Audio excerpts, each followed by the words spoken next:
થરાદની સમીપમાં આવેલું વજેગઢ જે ગ્રુપ ગ્રામ પંચાયત હતી એમાંથી વિભાજન થઈ અને મલુપુરમાંથી વિભાજન થઈને નવી પંચાયત જે વજેગઢ આ ફેરે થઈ છે એમાં મહિલા સીટ આવેલી છે. મહિલા સીટની અંદર આ ફેરે અહીંના સ્થાનિક આગેવાન અને લોકોના હમદર્દ એવા ઓબાભાઈ સોલંકીના પુત્રવધુએ આ ફેરે મહિલા સીટ આવતા એમની ઉમેદવારી નોંધાવી છે. ત્યારે આપણે ઓબાભાઈ જોડે જશું અને લોકોની ખૂબ જ અગાઉની ઘણી કામગીરી જે બાકી છે, શહેરને અડીને આવેલું ગામ હોવા છતાં પણ અહીંયા લોકો ઘણી રીતે બધી રીતે પીડિત છે. ત્યારે ઓબાભાઈ, તમે આ વખતે આ લોકોને જે લોકોની આશાઓ છે, જે લોકોની માગણીઓ છે, કઈ કઈ પ્રાથમિકતા તમે આપશો? વર્ષોથી સેવા જ મારો સ્વભાવ રહ્યો છે. એ મુદ્દા ઉપર મેં ઘણી બધી સેવાઓ કરી છે, ઘણા બધા કામો કર્યા છે. લોકોને ઘણો બધો હું ઉપયોગી થઉં છું અને વિસ્તારના વિકાસ માટે સતત ખડે પગે રહી અને કાયમી અમે જજુમાં છીએ, લડ્યા છીએ. એના માટે નવીન ગ્રામ પંચાયતનું નિર્માણ થતાં વજયગઢમાં મારા પુત્રવધુ લક્ષ્મીબેન સરપંચની ચૂંટણી લડે છે.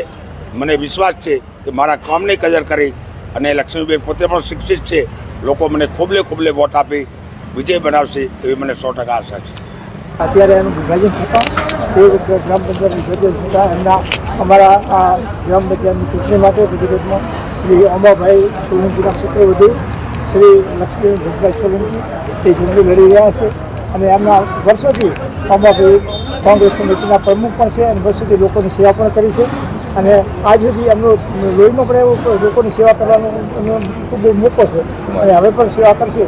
એટલે એમને એ ચૂંટણી ગ્રામ પંચાયતનું દરેક અઢારે આલમ એમનું કામની કદર કરી અને એમને વોટ આપે એવી મારી પક્ષીથી પર રહીને હર હંમેશા ગરીબ લોકોની સેવામાં અગ્રેસર રહેતા ઓબાભાઈ સોલંકી એટલે વર્ષોથી આ નામ તમે ગરીબના ઝોપડે જાશો તો તમને કોઈ પણ જગ્યાએ જાશો તો તમને એક જ નામમાં વળવા મળશે, ઓબાભાઈ સોલંકી. જ્યારે એમના પુત્રવધુ આ ફેરે વજાગઢ પંચાયતની અંદર ઉમેદવારી નોંધાવી રહી છે ત્યારે 100% એના સ્થાનિક લોકોની એક જ ઈચ્છા છે કે આ ફેરે લક્ષ્મીબેન અમારા સરપંચ બને અને ગામના જે બાકી રહેલા વણઉકેલા પ્રશ્નો છે એને ઉકેલ લાવશે.